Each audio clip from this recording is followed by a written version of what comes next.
సిద్దిపేట జిల్లా దుబ్బాకలో ప్రజాపాలన కార్యక్రమం రణరంగంగా మారింది. వరి ధాన్యం కొనుగోలుపై ప్రభుత్వం అవలంబిస్తున్న తీరును నిరసిస్తూ స్థానిక ఎమ్మెల్యే కొత్త ప్రభాకర్ రెడ్డి చేపట్టిన ఆందోళన తీవ్ర ఉద్రిక్తతకు దారితీసింది. ప్రజాపాలన సభలో ఎమ్మెల్యే కొత్త ప్రభాకర్ రెడ్డి ప్రసంగిస్తుండగా మధ్యలోనే మైక్ కట్టవడంతో ఒక్కసారిగా పరిస్థితి మారిపోయింది.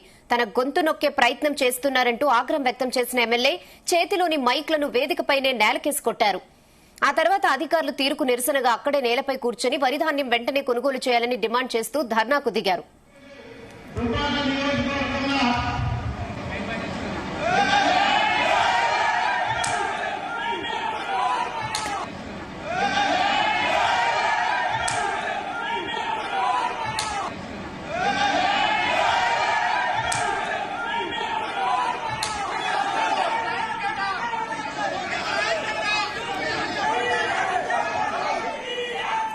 మరోవైపు ఎమ్మెల్యే ధర్నాకు మద్దతుగా బయట ఉన్న బీఆర్ఎస్ నాయకులు కార్యకర్తలు పెద్ద ఎత్తున ఫంక్షన్ హాల్ లోపలికి చొచ్చుకు వచ్చే ప్రయత్నం చేశారు.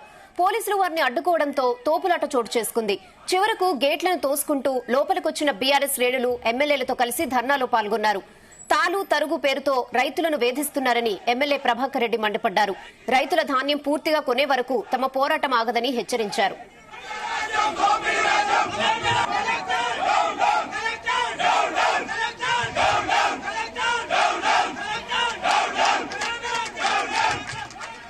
ఇదే విషయంపై మరిన్ని అప్డేట్స్ మా ప్రతినిధి కరుణాకర్ అందిస్తారు. కరుణాకర్, రెహనా, సిద్దిపేట జిల్లా దుబ్బాక నియోజకవర్గ కేంద్రంలో ప్రభుత్వం చేపట్టినటువంటి ప్రజాపాలన కార్యక్రమం రసాబసాగా మారింది. దుబ్బాక పట్టణంలో నేడు ఓ ప్రైవేట్ ఫంక్షన్ హాల్లో ఏర్పాటు చేసిన ప్రజాపాలన కార్యక్రమానికి దుబ్బాక స్థానిక ఎమ్మెల్యే కొత్త ప్రభాకర్ రెడ్డి ముఖ్య అతిథిగా హాజరయ్యారు.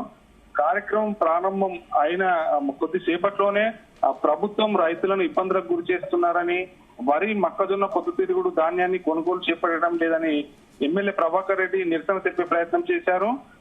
ఈ కార్యక్రమంలో తాను మాట్లాడుతుండగా తాను ప్రసంగిస్తున్న క్రమంలోనే ఒక్కసారిగా మైకులు కట్ చేయడం జరిగింది. ఆ మైకులు కట్ అవడంతో తీవ్ర అసంతృప్తికి గురైన ఎమ్మెల్యే కోపంతో ఊగిపోయాడు. ఒక్కసారిగా తన చేతిలో ఉన్నటువంటి 2 మైకులను మొదటగా ఒక మైకు నేలకేసి కొట్టాడు. అనంతరం కొద్ది సేపట్లోనే ఇంకో 2వ మైక్ కూడా కోపంతో నేలకు విసిరేశాడు.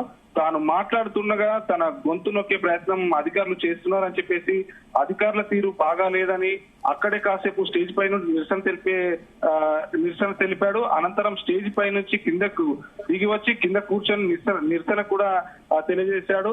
కాసేపు ధర్నా కూడా నిర్వహించడం జరిగింది. దీంతో కార్యక్రమంలో ఒక్కసారిగా ఆందోళన నెలకొందని చెప్పొచ్చు. ఒక్కసారి ఉద్రిక్తత వాతావరణం చోటు చేసుకుంది. ఈ క్రమంలో ఈ విషయం తెలుసుకున్న స్థానిక బీఆర్ఎస్ నాయకులు మరియు కార్యకర్తలందరూ, పక్కనే ఉన్నటువంటి కార్యకర్తలందరూ ఎమ్మెల్యే ప్రభాకర్ రెడ్డికి మద్దతుగా ఫంక్షన్ హాల్లోకి అయితే చొచ్చుకొని వచ్చే ప్రయత్నం చేశారు. ఈ నేపథ్యంలో అక్కడే ఉన్నటువంటి పోలీసులు బీఆర్ఎస్ నాయకులను, ఇటు కార్యకర్తలను లోపలికి వెళ్లకుండా అడ్డుకునే ప్రయత్నం చేశారు. దీంతో ఇటు పోలీసులకు మరియు అటు బీఆర్ఎస్ కార్యకర్తలు అయితే మధ్య ఒక తోపులాట జరిగింది. చిన్నపాటి ఘర్షణ వాతావరణం అయితే నెలకొంది. పోలీసులు ఎంత అడ్డుకున్నప్పటికీ, వారికి నచ్చజెప్పే ప్రయత్నం చేసినప్పటికీ కూడా బీఆర్ఎస్ కార్యకర్తలు అయితే ఫంక్షన్ గేట్లను చొచ్చుకుంటూ, గేట్లను దాటుకుంటూ ఫంక్షన్ లోపలికి అయితే వచ్చారు. వచ్చిన అనంతరం ఎమ్మెల్యే చేస్తున్నటువంటి ధర్నాకు మద్దతుగా వారు కూర్చున్నారు. ఇటు కాంగ్రెస్ గవర్నమెంట్ కి, ప్రభుత్వానికి వ్యతిరేకంగా నినాదాలు చేశారు. జై జవాన్, జై కిసాన్ అంటూ నినాదాలు చేశారు. కాంగ్రెస్ ప్రభుత్వం రైతులకు ధాన్యాన్ని కొనుగోలు చేయకుండా తీవ్రంగా అన్యాయం చేస్తుందని చెప్పేసి అయితే వారు విమర్శించారు. అనంతరం ప్రభాకర్ రెడ్డి మాట్లాడుతూ ఎట్టి పరిస్థితిలోని రైతులకు అన్యాయం చేయవద్దు, ధాన్యం కొనుగోలు చేపట్టాలి, తర్వాత తరుగు పేరుతో కూడా రైతులను మోసం చేస్తున్నారు, కొన్ని చోట్ల కొనుగోలు చేపట్టినప్పటికీ కూడా రైతులను మోసం చేస్తున్నారని చెప్పేసి అయితే ఆరోపించారు. మరోవైపు రైస్ మిల్లర్స్ కూడా ఇష్టానుసారంగా వ్యవహరిస్తూ తర్వాత రైతులను మోసం చేస్తున్నారని చెప్పి అయితే ప్రభాకర్ రెడ్డి మండిపడ్డారు. తాను ధర్నా చేస్తూనే ఇటువైపు రైతులకు మద్దతు తెలుపుతూ అటువైపు కాంగ్రెస్ ప్రభుత్వానికి వ్యతిరేకంగా మాట్లాడుతూ అక్కడి నుంచి అయితే కార్యక్రమం మధ్య నుంచి అయితే వెళ్లిపోవడం జరిగింది. పోలీసులకు అయితే ఈ యొక్క ఒక్కసారిగా ఇది బీఆర్ఎస్ కార్యకర్తలు అందరూ చుచ్చుకొని వచ్చేసరికి వారిని ఆపే ప్రయత్నం చేస్తున్నప్పటికీ ఓ ఘర్షణ వాతావరణం నెలకొట్టేసరికి పోలీసులకు తలనొప్పిగా మారిందని చెప్పొచ్చు. రేనా. Okay Karunakar, thanks for the updates.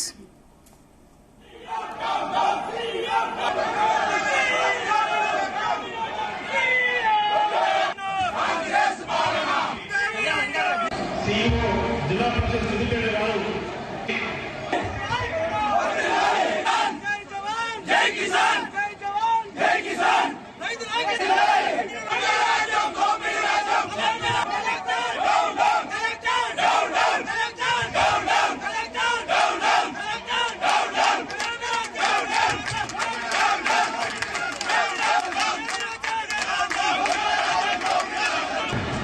2 లక్షల మెట్రిక్ టన్నులు ఈ రోజు 2 లక్షల మెట్రిక్